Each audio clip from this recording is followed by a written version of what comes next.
رکھا گیا ریپونزل۔ ریپونزل عام بچی نہ تھی، اس کے بالوں میں شفا تھی، جو بھی بیمار ہوتا اس کے بال چھو لینے سے صحت یاب ہو جاتا، لیکن یہی تحفہ اس کے لیے مصیبت بھی بن گیا۔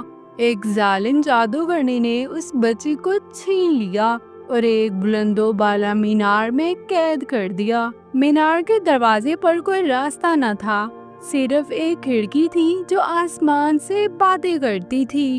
جب جادوگرنی آتی تو کہتی، ریپونزل ریپونزل اپنے لمبے بال نیچے لٹکا دو۔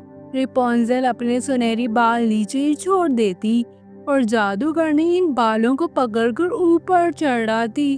ریپونزل کے دن کتابوں، گانے اور اپنی کھڑکی سے نظر آنے والے پھولوں کے خواب دیکھنے میں گزرنے لگے۔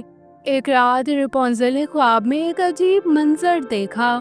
خواب میں ایک جادوئی باغ تھا جہاں پھول خود بخود بول رہے تھے۔